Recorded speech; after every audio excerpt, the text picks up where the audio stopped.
농구를 좋아하시나요?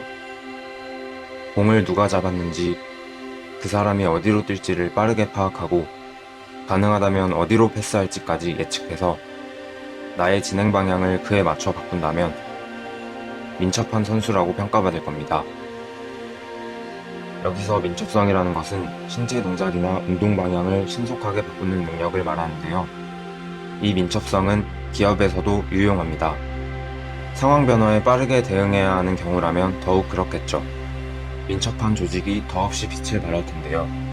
그러고 보면 인터넷 시대가 열린 이래 특히 4차 산업혁명이라고 불리는 모든 것의 디지털화가 진행되면서 민첩성이야말로 모든 것의 승패를 가르는 요인이 아닌가 하는 생각마저 듭니다. 그런데 조직이 민첩성을 높이기란 쉬운 일이 아닙니다. 왜 그럴까요?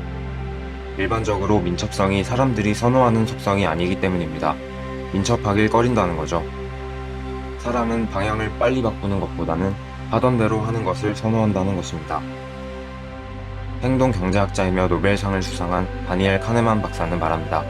인간은 기회를 찾아 움직이는 성향보다 위협이 두려워 가만히 있는 성향이 더 강하다. 실제로 상황 파악이 잘 안 될 때는 가만히 있는 것이 움직이는 것보다 생존 확률을 높인다는 것이 그의 주장입니다. 조직 내에서도 이런 경우를 종종 보는데요.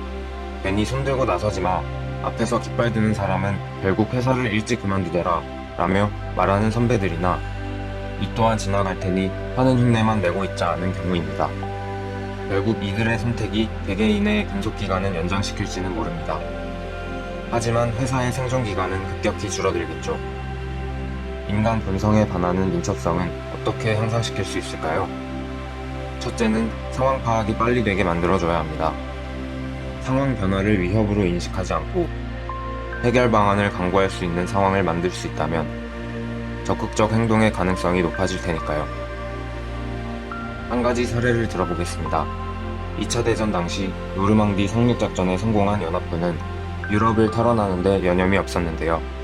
어느 날 지휘관이 대위를 불러 라인강의 교각 A를 내일 아침 7시까지 확보하라고 명령을 내립니다.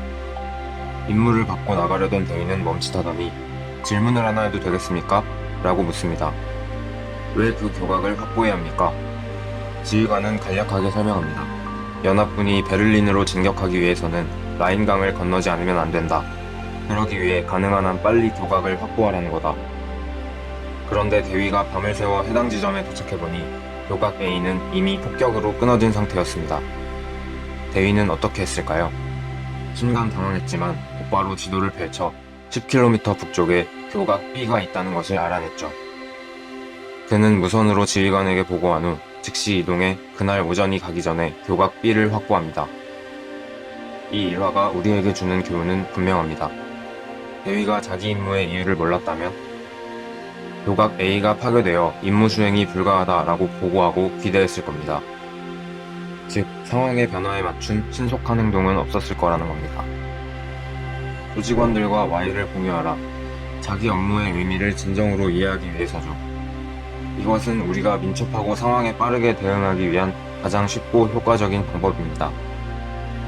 기업의 리더들은 전략을 끊임없이 고민해서 그 타당성을 높여가야 할 것인데요.